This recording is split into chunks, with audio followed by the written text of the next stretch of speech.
and a very warm welcome to the analyst dated 17 September 2025 brought to you by Vajiram and Ravi, wherein we'll be covering the 7 set of current affairs issues which are featured in today's newspaper. The handout of this very discussion is available in the description below for your future reference. Beginning with the analysis section, firstly we'll try and understand that what all challenges are faced by the sexual minorities in India and what all rights have been given to them so that they can also live a dignified life. Moving on to the second topic, herein we'll try and understand the evolving nature of cyber crimes in India, what all steps the government has taken, and what more needs to be done in order to build a resilient cyber security framework in India. Moving on to the simplified section, herein we'll be covering the 5 set of current affairs issues in the most simple manner possible, and we'll also be doing relevant value addition which would be relevant from your prelims perspective. So stay tuned. So now beginning with the first topic, which is dealing with the rights available to the sexual minorities in Indian society. Sexual minorities, basically I'm referring to the LGBTQ plus community. This particular topic you can associate with GS paper 2, welfare policies and schemes which are there for the vulnerable section of the Indian society. So what has happened recently? A homosexual couple has went to the Bombay High Court challenging a taxation law wherein the gifts received by one of the partner from the other partner were taxed. No such taxation provision is there in the Income Tax Act when it comes to heterosexual couples. What do I mean by heterosexual couples? Heterosexual couples mean a man is married to a woman. Okay? Two people are entering into marriage who belong to different sex. Now, before we go on and analyze and understand that what all challenges are being witnessed by the sexual minorities in India, let's just first understand that what is the difference between the word sex and the gender. Because commonly what happens, we equate the two terms, but the reality is different. When I say sex, it is something which is assigned to you at birth itself. And sex is determined based on the physical characteristics like your reproductive organ or the biological characteristics, okay, the chromosomes that you have.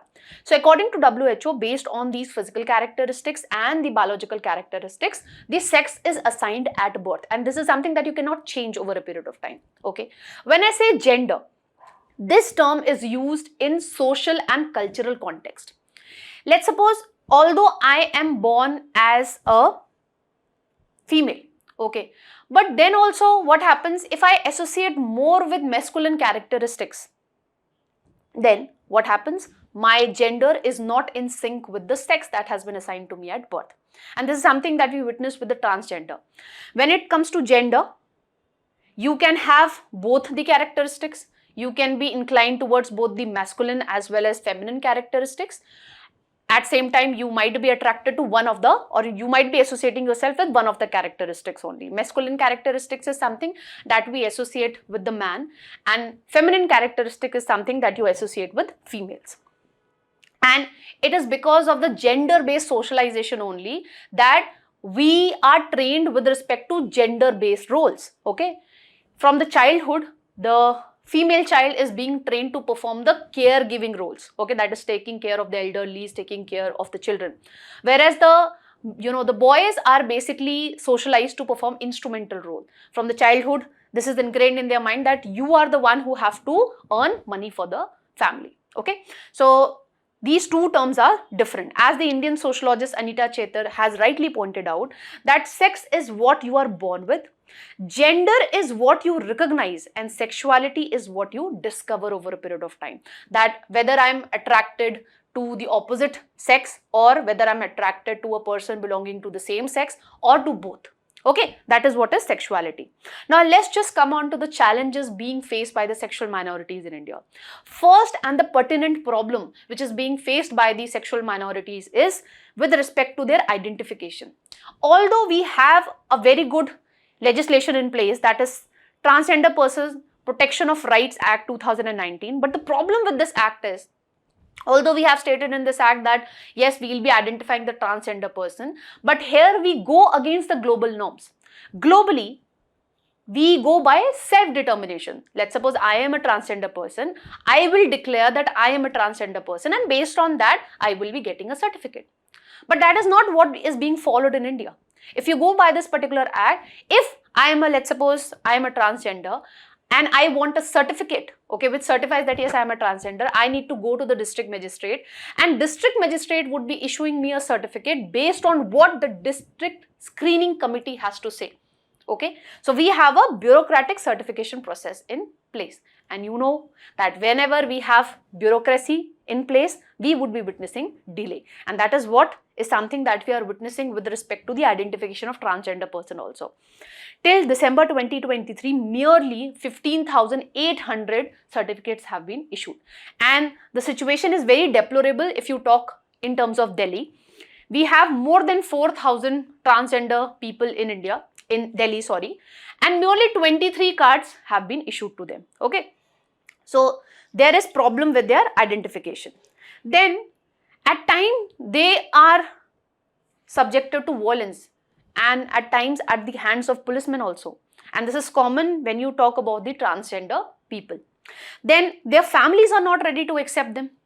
Okay, if a person say that I am lesbian or I am a gay, then their family think that some sort of black magic has been done on this particular person, and what they think that if that person would be married to the opposite sex, then this would be the cure.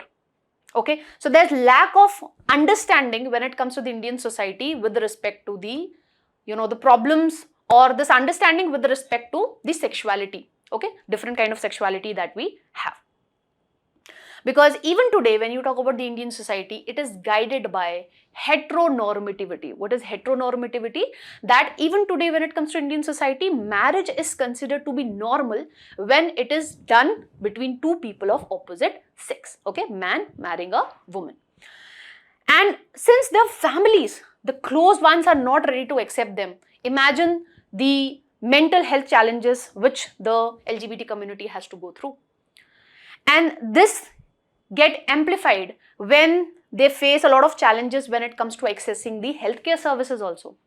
If you go by NALSA report, 27% of the transgender are denied healthcare facilities. Okay, why is it so? Because when you go by the medical education institution curriculum, they are not well trained with the various, medical or health related challenges which are peculiarly associated with transgender people. And when it comes to gender affirming treatment, it is very costly. And there's lack of trained healthcare professional. Why? Because the medical education curriculum is not in alignment with the healthcare challenges which is being witnessed by the sexual minorities in India. Then another issue is with respect to their economic empowerment. We all understand that when you are economically empowered, automatically your say in the society would increase over a period of time. But what is the problem when it comes to transgender people? According to NHRC, National Human Rights Commission, 92% of the transgender are excluded from the economic activities. And ultimately, they have to engage in sex work, they have to work as sex workers, or they have to work as beggars. And this is because there is biasness when it comes to hiring done by the industries.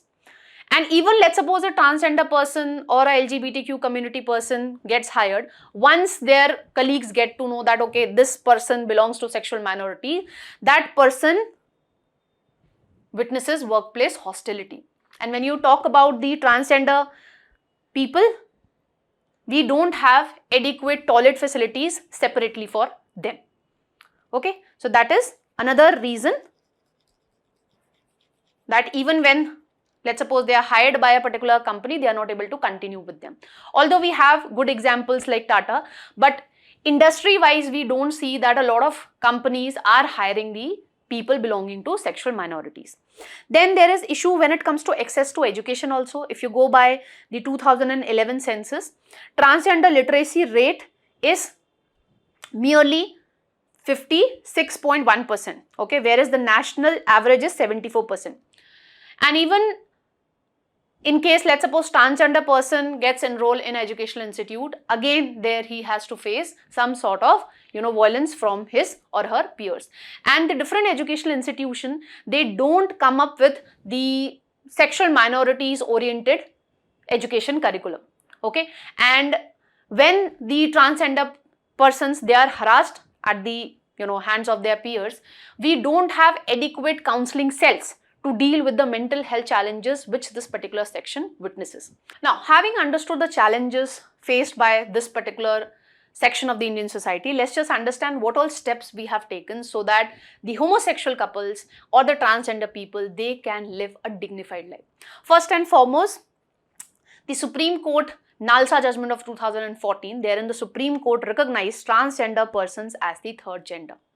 Then we have a remarkable judgment again of Supreme Court, that is Puttaswamy judgment, wherein sexual orientation was considered to be a part of right to privacy under Article 21.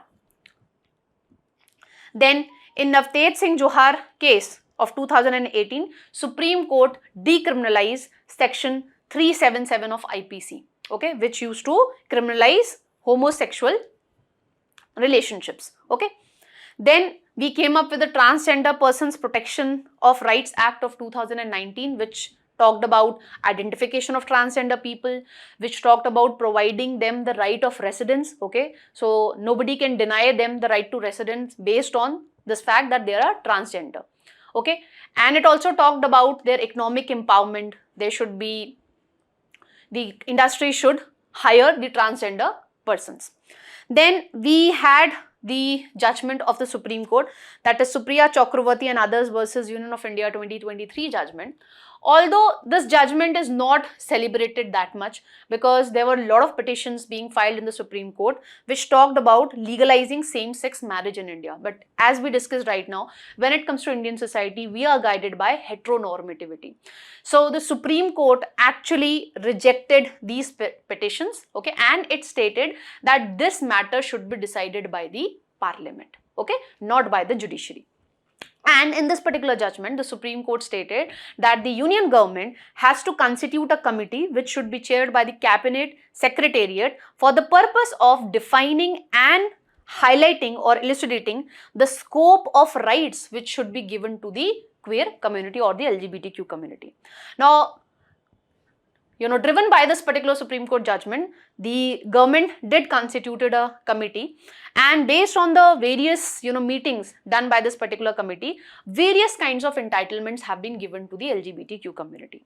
For example, when it comes to Department of Food and Public Distribution, it has issued the guideline to all the UTs and the states that the enabling partners in a queer relationship or a homosexual couple, they should be treated as a part of the same household and they should not be discriminated when it comes to issuing of ration card. Then similarly, Department of Financial Services has stated that the homosexual couples, they are allowed to open a joint bank account, which they were previously not allowed to do so.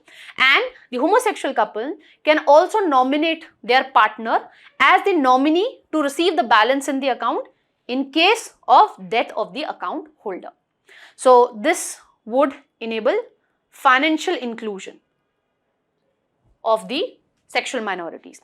Then similarly, Ministry of Health and Family Welfare, they have stated that now the LGBT community, if one of their partner dies and the person who has died, their near relatives or their family is not ready to accept the body, then the other partner can claim the body in such a situation. And the ministry is also trying to come up with the guidelines to address the issues pertaining to mental health of the LGBT community, because we discussed right now that how they are not accepted by the families, and once you are not accepted by your close relatives, automatically this would lead to mental health challenges. Okay, so the ministry is working out the guideline with this respect, that how we can effectively tackle the mental health challenges being witnessed or being faced by this particular section of the Indian society. Now, having understood what all steps we have taken, let's just understand that what more needs to be done so that the homosexual couples, they can also live a dignified life when it comes to the Indian society. Now, we have right now studied that these measures have been taken, okay. We have enabled them that they can get the ration cards. We have enabled them that they can open the joint accounts also. But the writer in today's article points out that how are you going to implement these policy measures? Because how do you identify that, okay, these two people are a couple? So for this, we have a very good case study which is being implemented by the government of Tamil Nadu. wherein they have deed for familiar association. So if two people, homosexual, couple, they want to form family, then what they need to do? They need to file an affidavit with the concerned district authorities, and this respect they can get a certificate, okay, that they form a family.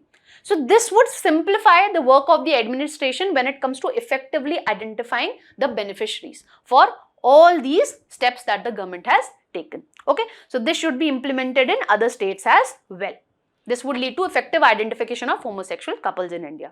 Then when it comes to improving their access to education, we need to put in place gender sensitive curriculum, and the government should also provide special type of financial aid and vocational training, especially to the transgender people, so that they are not forced to work as sex workers or as beggars.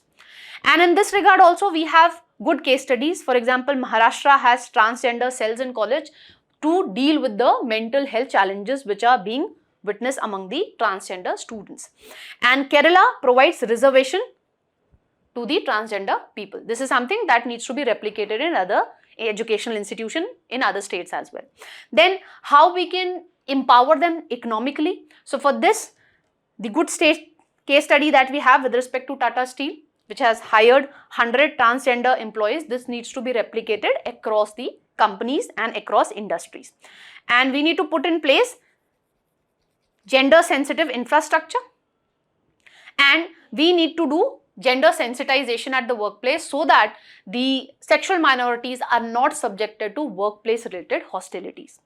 Then in order to improve their access to healthcare services, what we need to do? We need to bring the adequate change in the medical education curriculum, okay, so that the health officials understand and they are also able to treat the specific health related challenges which are peculiar to the transgender population.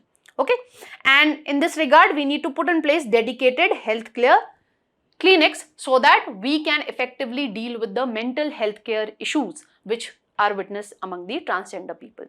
And lastly, we need to bring societal change. Until and unless you don't change the societal perception, this religious minority would continue to witness social stigma. So for this, what needs to be done? Media should showcase the homosexual couples in different movies and normalizing this homosexuality. Okay, that relation or homosexual couples is something which is normal. We need to basically target this heteronormativity which is guiding our Indian society. And we can also implement this good case study that we have. I Am Also Human campaign by Humsafar Trust. Okay, understanding that the sexual minorities are ultimately, at the end of the day, they are also humans. So we should not subject them to social stigma. And all these steps need to be taken so that the sexual minorities can also live a dignified life when it comes to the Indian society. Now, based on the discussion, I want you to practice this particular question. Now, with this, let's move on to the next topic. So now, beginning with the second topic, which is dealing with India's cybercrime challenge. This particular topic you can associate with GS Paper 3, Basics of Cyber Security. Now, why are we discussing cybercrime challenge? Because in today's newspaper, Google as well as Bharti Airtel, they have pointed out the steps that they have taken to basically reduce the cyber frauds in India. For example, Bharti Airtel has come up with its anti-spam safety safeguards, and Google has come up with Digi Kavach. Now, in this respect, let's just first understand what is the evolving nature of cyber crimes in India. First type of cyber crime is phishing, wherein the cyber crime, attacker, they would be sending you an email or a text message, which would appear to you that it is from a trusted source. Let's suppose you were searching for a job in Infosys. So they would, know this from your social media profiles, etc. And they would be framing an email that this is a, job related email from Infosys. Ultimately, you'll think that this is from a trusted source and you will click on that particular email. And this would give the access to the cyber criminal to your financial or sensitive details like your credit card number, other login details, etc. Now, another version of phishing is whale phishing, wherein the cyber criminals basically target the high ranking individuals within an organization. Normal phishing could be targeting the low profile individual, but whale phishing is, as the name itself suggests, whale, the bigger personalities or the high ranking individuals in an institution. Okay, the mechanism remains the same. The criminal would be sending you an email or a text message. Then we have ransomware attack. As the name itself suggests, you have to give some ransom amount. So when your system would be witnessing a ransomware attack, your system would stop. You would not be able to access your files and other set of information that is there in your laptop or your computer. And you will be able to access that data file, etc., only when you pay that ransom amount being demanded by the cyber criminal. Okay. And in case you fail to give this ransom amount, that cyber criminal can either delete that data from your system completely, or it can share that particular data in public platform also. Okay. Recently we witnessed ransomware attack in AIIMS hospital as well. Then another form of phishing is wishing. This is something I think majority of you would have witnessed, wherein we witness a phone call from the fraudster. And they say that they are bank representatives, and they'll be saying that since your bank account has not been used for a huge period of time, so bank is going to close your account. So in this respect, they would be asking you to give your card related details and ultimately the OTPs. And majority of the time, it is the rural population which is a victim of this wishing thing. Okay, because they don't have the information. Then digital arrest. What happens in digital arrest? These cyber criminals, they would be pretending that they are law enforcement officers. They'll say that you have, courier this thing and we have found drugs in this particular courier. So either you pay us this particular money or you will be arrested digitally through a video call. And when they will get the money, they would, release you from that digital arrest. Then we have cyber stalking. This is something I think majority of the people would be doing with respect to their ex-girlfriend or ex-boyfriend. Ideally, you should not do this. Cyber stalking is when the other person has clearly stated that I am not at all interested in you. Then also by making use of the information technology or electronic communication, you are following that particular person social media profile, okay, on a continuous basis to establish a personal connection with that particular person. And this could be problematic if the person who is doing cyber stalking is a hacker. Then we have Trojan horse, which is a destructive program which looks like a genuine application. And it would not replicate in your system, but it would provide a backdoor entry to your computer to the fraudster.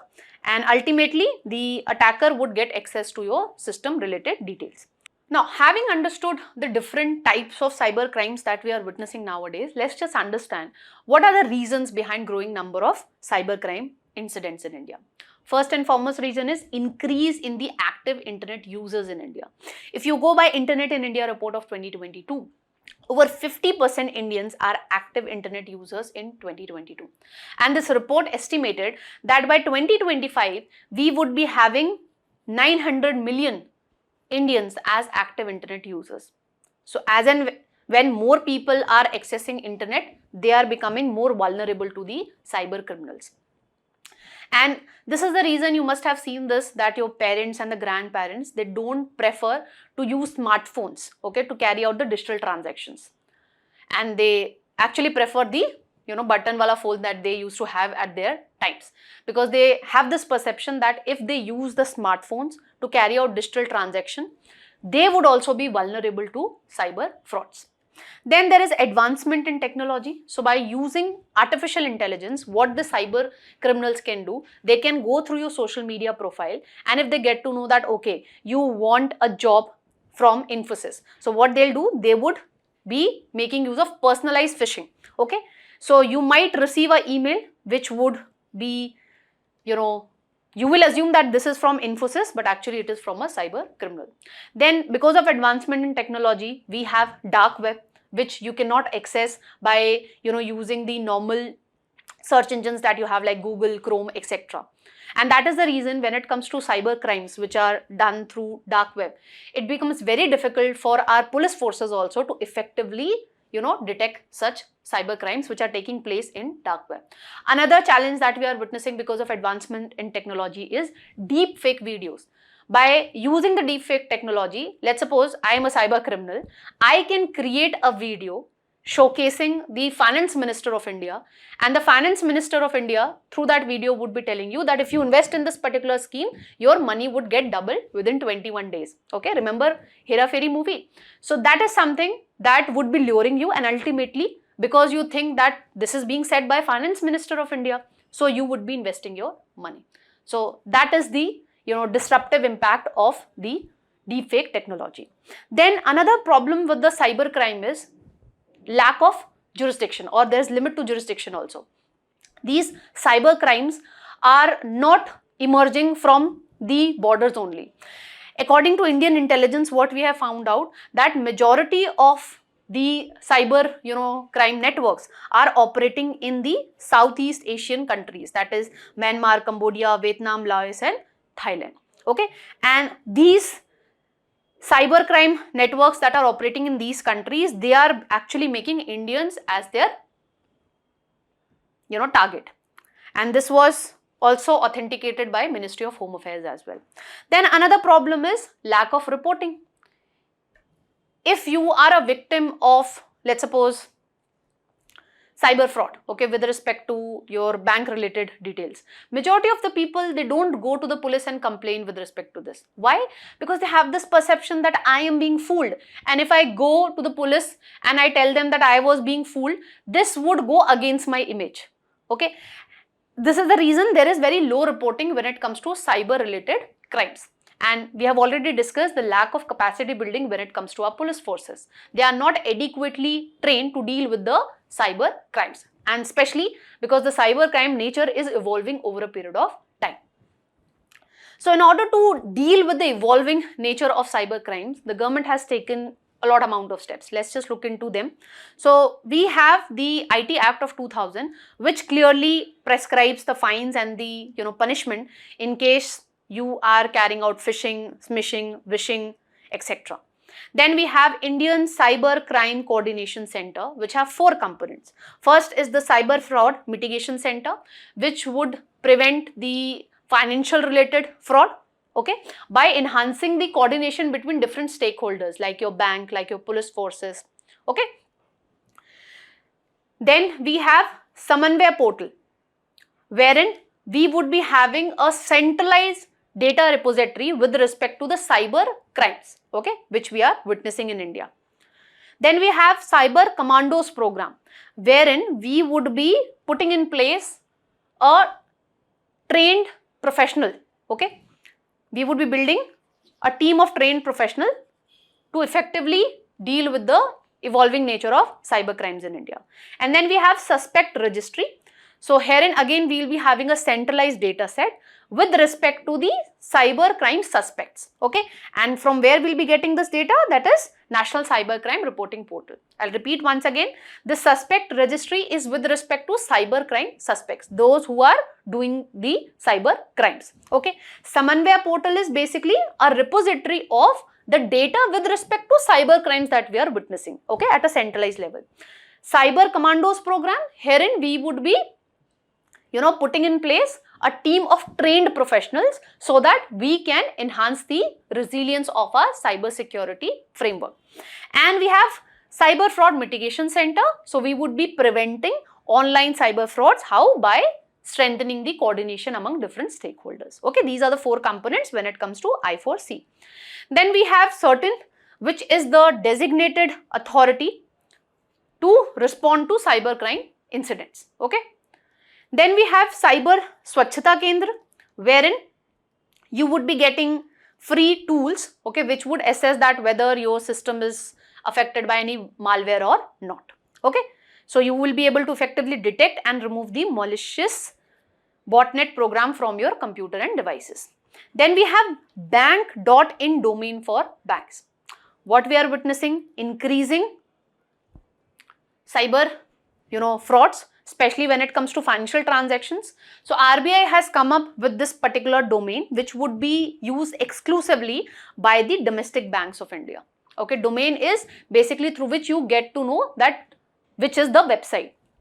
So this domain would now be exclusively being used by the banks, okay, so that we can prevent the online cyber frauds with respect to digital transactions. Then we have cyber crime reporting portal, wherein you can report any sort of cyber crime. If you have witnessed that, okay, some content is related to child pornography, so then you can report this particular incident, okay. Or if you have been a victim of phishing, wishing, then also you can report the incident. Then recently we had Zero FIR initiative, okay, by the Ministry of Home Affairs, wherein if a cyber crime complaint is worth over 10 lakh rupees, then automatically an FIR would be registered in that respect. Then we have Sanchar Sathi. This is a citizen-centric initiative launched by Department of Telecommunication. So what you can do with this Sanchar Sathi portal, herein you can track your lost phone.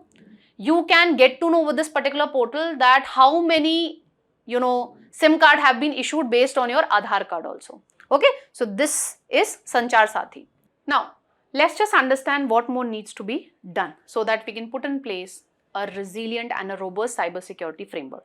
So first and foremost, at the individual level, you should adopt best cybersecurity practices, like you should think before you are clicking. Okay, you might become a victim of phishing. Then you should use updated firewalls and antiviruses. Keep updating your system, and you should use strong as well as varied passwords, okay, for different social media profiles as well as the banking login. Okay, different passwords should be there.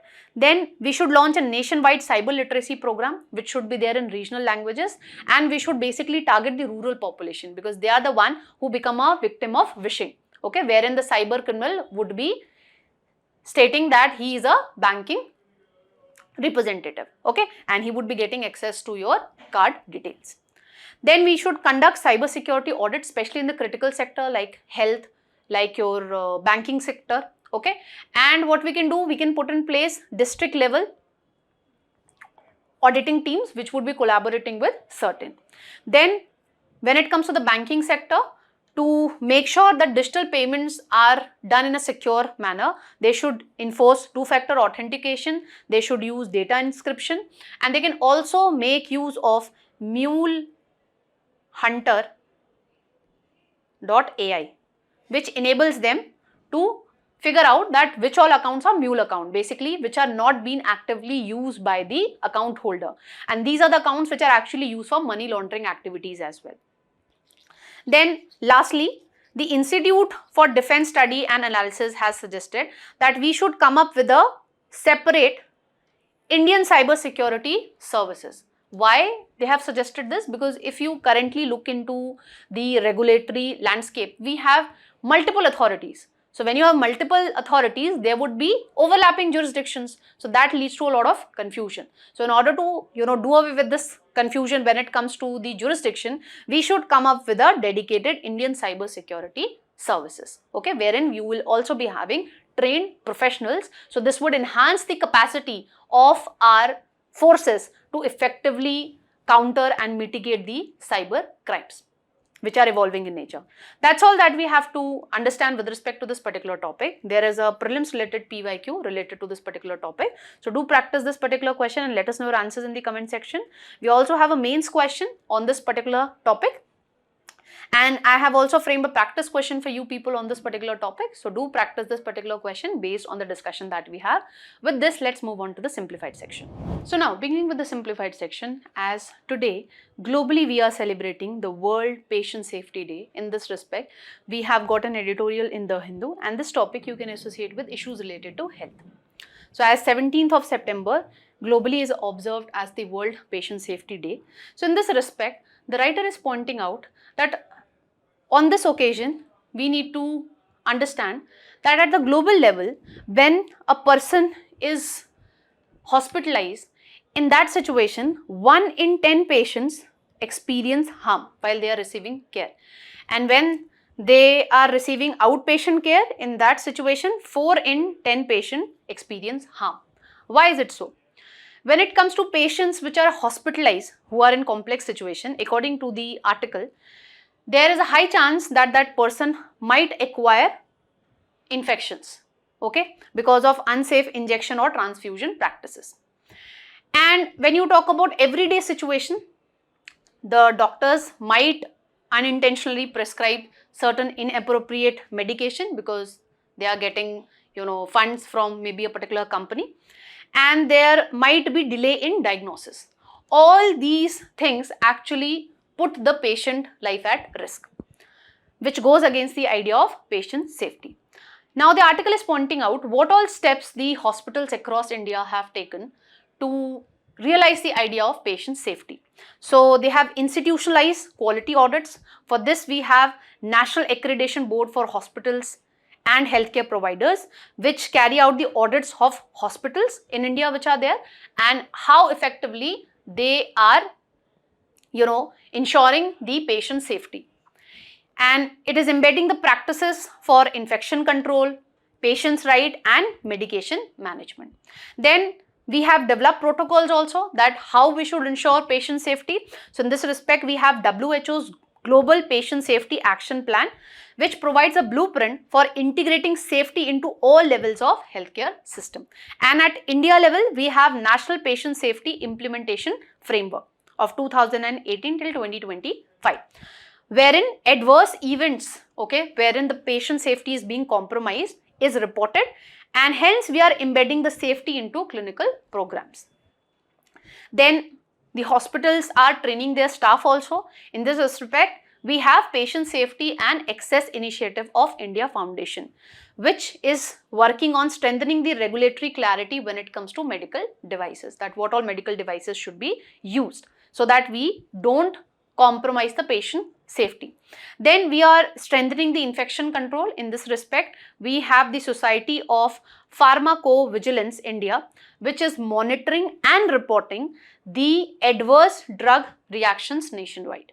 Then we are increasing awareness. In this respect, we have a non-profit organization, that is Patients for Patient Safety Foundation, which is making the households aware with respect to safe health practices. For example, not indulging in self-medication and maintaining your proper health record. Okay, so the doctor can look into your personal health record and then only he or she would be prescribing you the adequate medication.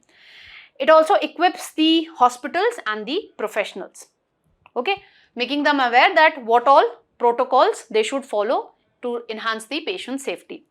Now, what all issues we have? Why the patient safety is being compromised when it comes to India? According to the writer, there is two-way gap. One gap is from the hospital side because the medical staff is always overburdened.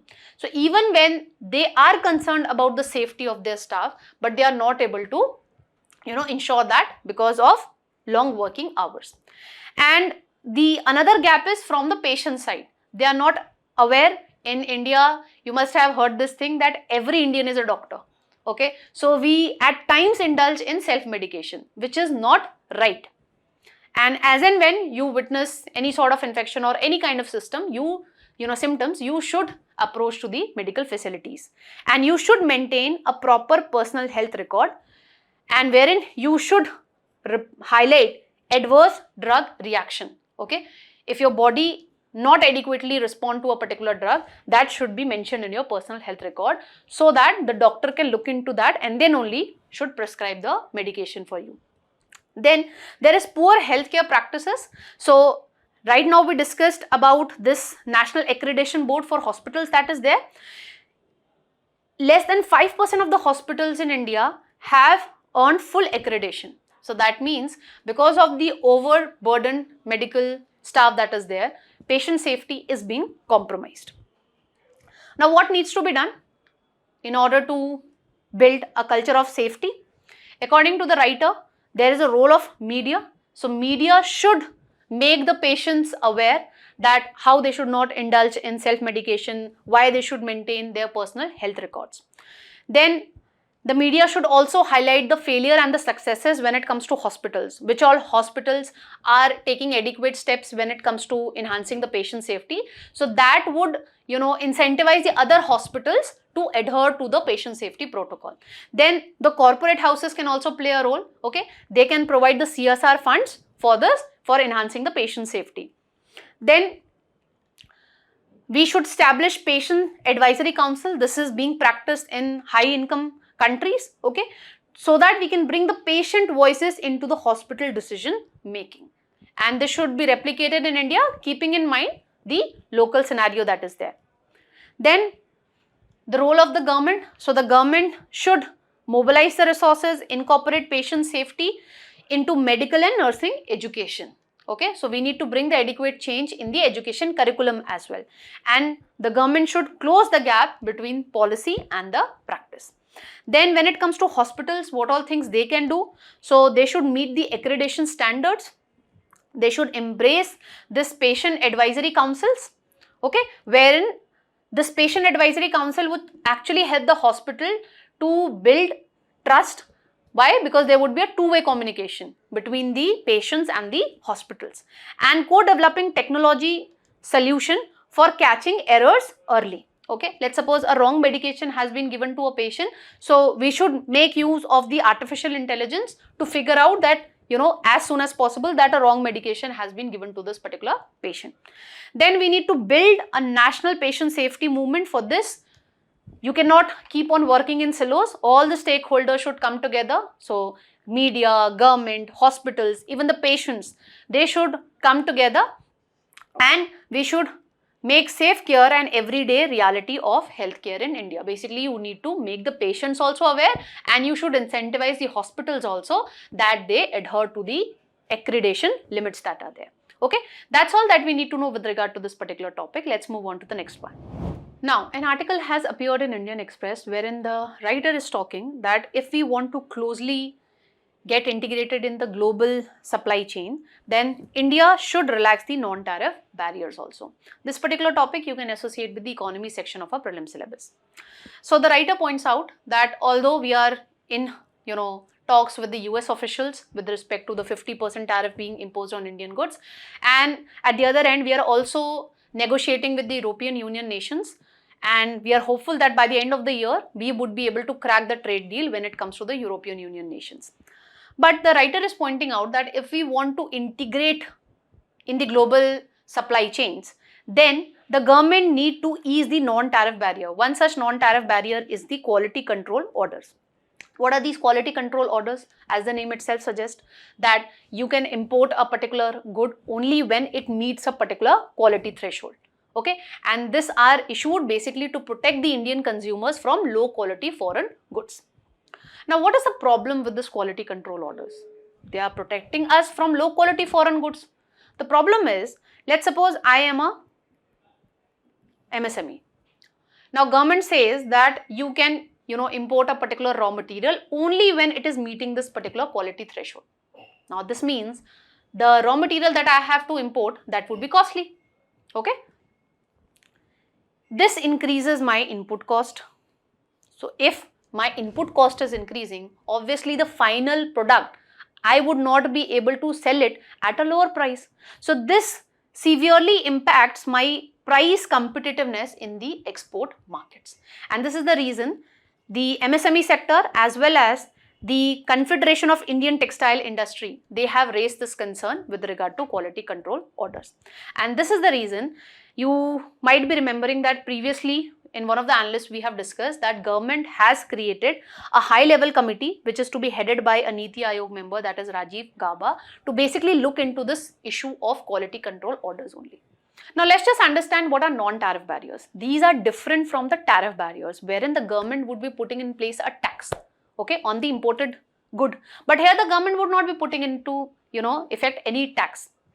What are the different types of non-tariff barriers that we have? First is import licensing. So the government would say that if you want to import this particular product, you need to get the license from the government. So the government can limit the number of licenses that it would be issuing. Then we have quotas wherein the government would fix the quantitative amount. It would say that you can import only 300 quantity of this particular good, again creating barriers to trade. Then we have sanitary and phytosanitary measures, which is usually applicable to food products. Okay, for example, European Union, banning the import of Indian mangoes, okay, citing the sanitary and phytosanitary measures, saying that they are harmful to human health. Then rules of origin, this is basically used to determine that from where this product is actually originating. Let's suppose there are two countries, A and B, they have entered into a free trade agreement. Then there is another country C, let's suppose this is China. It is dumping the goods in this particular country B, and what this country B is doing, it is just merely changing the label. It is saying that this product is not originating from China, it is originating from this B country. Now, A country, let's suppose it is India, it would be looking into that whether this particular product is originating from B only or it is coming from C.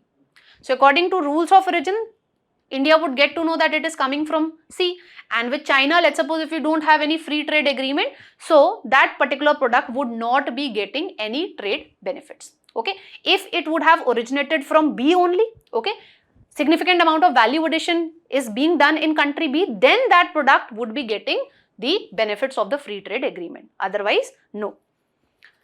Then another type of non-tariff barrier could be your local content requirement, wherein the country would say that you need to make sure that a certain percentage of the product is produced domestically, or a specific number of components must be sourced from locally. Another kind of non-tariff barrier which this article has talked about is quality control orders. So we have right now understood that they are basically notified by the Department for Promotion of Industry and Internal Trade, which functions under Ministry of Commerce and Industry. What is the purpose? Basically to protect the Indian consumers from low quality foreign products. And what they would be prescribing, these orders would prescribe the quality, the safety and the performance requirement, okay, before they can be manufactured, imported or sold in the country. And these orders cannot be challenged at WTO. Why? Because they are usually imposed on the grounds of health, safety, environment and national security.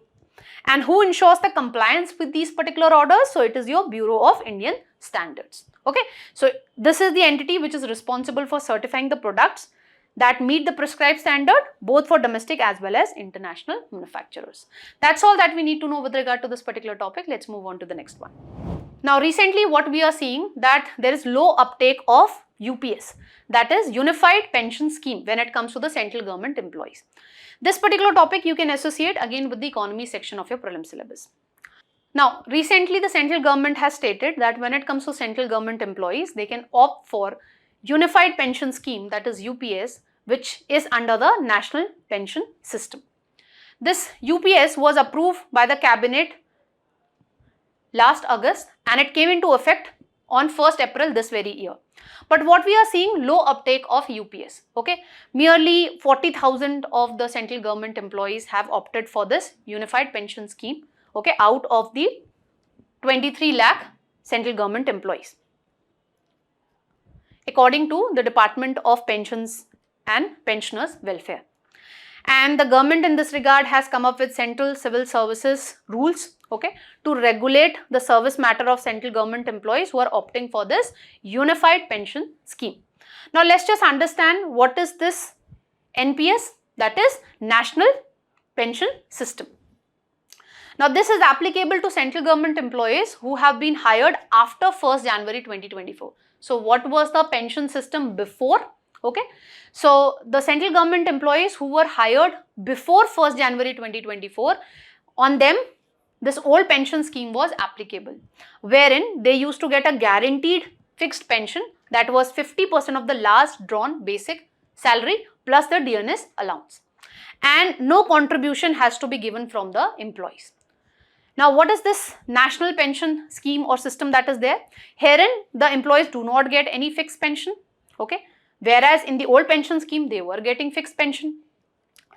And it has been made mandatory for all the central government employees who are hired after 1st January 2024. When it comes to the contribution, so 10% has to be contributed by the employee and 14% by the employer of the basic salary plus the DNS allowance. And no provision of lump sum payment is there when it comes to National Pension Scheme. Now, what is this UPS? Again, it is under NPS and it would be applicable on the central government employees who have been hired after 1st January 2024. Now, what is the difference between NPS and UPS? Now, when it comes to the NPS, it is mandatory for all the central government employees, but right now we studied in the context itself that it is optional for the central government employees that they can opt for this UPS. But employees who opted for UPS till September 30 have one-time option that they can again go back to NPS. And who can exercise this particular option of going back to NPS? This they can do 1 year before the retirement or 3 months before opting for voluntary retirement. And once they have made this choice that they'll be going back to NPS, then they cannot opt for UPS again. Okay, this is what the rules says. When it comes to contribution, when it comes to NPS, 10% by employee, 14% by the employer, right now we studied. But when it comes to UPS, 10% has to be contributed by each employee as well as employer. Then when you talk about the pension amount, under NPS, there is no assured amount. Rather, the pension that you will be getting would be based on how much amount has been accumulated in your corpus. Okay, the pension account that is there. But when it comes to UPS, if you have completed minimum 25 years of your service, then you will be getting an assured pension of 50% of the average basic pay that you have drawn in the last 12 months of your service. Okay. Now, one thing that would be coming into your mind that ma'am, here when it comes to NPS, we have higher contribution from the employer, but when it comes to UPS, we have only 10% contribution from employee as well as employer. But then you are saying when it comes to NPS, you don't get any fixed pension amount, but in UPS you are getting fixed pension. How this is done? Because herein we have created a pool corpus wherein the government would be contributing 8.5% of the basic pay plus the DNS allowance. Okay. And one more thing, the rules state that if an employee has been dismissed from service, then that employee would not be eligible for this UPS thing. When it comes to lump sum payment, we discussed right now that under NPS, you don't have the provision of lump sum payment. But when it comes to UPS, there is a provision of lump sum payment. You can get 1/10 of the last basic pay plus the DNS allowance for each completed 6 months of service. Now, why is it so that the uptake of UPS is very slow? Previously, the government stated that the central employees have to decide till 30th June. Then they further extended it to 30th September. Why is it so? It is because we discuss that what are the benefits of old pension scheme. You don't have to contribute and you get a fixed pension amount. That is the reason the Central Secretariat Service Forum, which is basically representing thousands of central government employees, they are demanding that old pension scheme should be started again. Okay, they are not ready to offer UPS as well as the NPS. They are not satisfied with NPS also. Okay, so in this regard, Department of Pension is creating awareness about this UPS among the central government employees to enhance its uptake. That's all that we need to know with regard to this particular topic. Let's move on to the next one. Now, recently at UNHRC, India has condemned the recent Israel attack on Qatar. This particular topic you can associate with the prelims topic, that is international organization. Okay, that is the context. India has raised the concerns with respect to the recent Israeli attack on Qatar. Now, let's just note down certain prelim pointers with regard to UNHRC. So, it is an intergovernmental body within the United Nations system. And what is the aim? To basically protect the human rights across the world.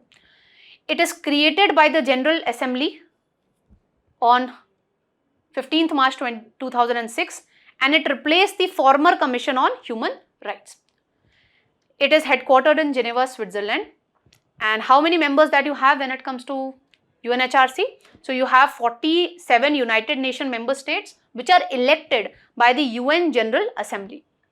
And the seats are equitably distributed based on geographical distribution. Okay, so you can look into the distribution of seats to different geographical regions. When it comes to members of this council, they serve a period of 3 years and they are not eligible for immediate re-election if they have served 2 consecutive terms. This is something that you need to keep in mind. Now, what all procedures and mechanisms are there when it comes to this particular council? So, it comes up with the Universal Periodic Review, which basically assesses the human rights situation in all the United Nations member states. It has an advisory committee which serves as the council's think tank. Basically, it provides the expertise and the advice on the human right related issues. Then we have the complaint procedure, wherein individuals as well as organization can bring the issues of human rights violation to the attention of the particular council. Then we have UN special procedures. These are made up of special rapporteurs, special representatives, independent expert working groups, which basically monitor, examine, advise and publicly report on the issues which are there with respect to human rights, okay, in specific countries. Let's just make note of certain film pointers with regard to Qatar also. So, Qatar is basically a small peninsular nation located on the northeastern coast of Arabian Peninsula, and it only shares its land border with Saudi Arabia. So, you can get a question in prelims that Qatar also shares the boundary with UAE. The answer would be incorrect. Okay, it only shares the land boundary with Saudi Arabia and is surrounded by the Persian Gulf, as you can see here on all the sides. Then there is Gulf of Bahrain, which separates Qatar from the Kingdom of Bahrain, as you can look into this particular picture also. And Doha is the capital and the largest city of Qatar. That's all that we need to know with regard to this particular topic. Let's move on to the next one. Now, the last topic of today's analysis is dealing with the Typhoon missile system of US. This particular topic you can associate with the prelim syllabus defense technology.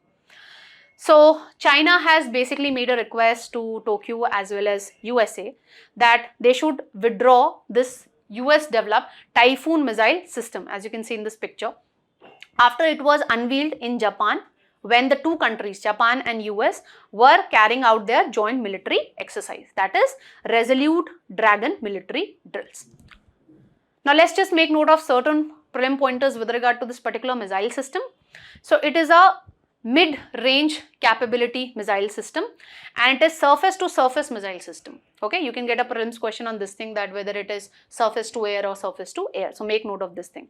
And it has been manufactured by US firm Lockheed Martin. Simply in prelims you will be getting that this missile system is associated with which country, so it would be US.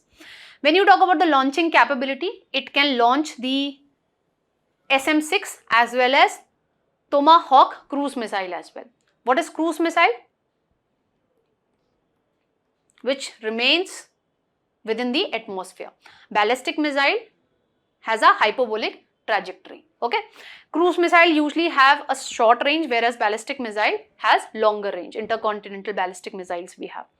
Okay, so when you talk about the launching capability, it can launch the SM-6 missile, which has a range beyond 320 km. And when you talk about this Tomahawk cruise missile, it has deep strike capability up to 1500 kilometers, and this Tomahawk cruise missile can also be launched from ships as well as submarines also. What is the unique characteristics of this missile system? So, it is containerized, road mobile and highly survivable, okay, enhancing the precision strike capability of US forces. And it can target both land as well as maritime threats, because what did we discuss, that this Tomahawk cruise missile could be also launched from submarines as well as ships. Okay, so it can target both land as well as marine based threats. And what all components are there when it comes to this particular missile system? So you have 4 launchers, a command post, reload and support vehicles, all are mounted on trailers. That's all that we need to know in today's analysis. Quiz would be coming right up next, so don't forget to practice the quiz. Till then, keep smiling, keep learning. Have a great day all of you.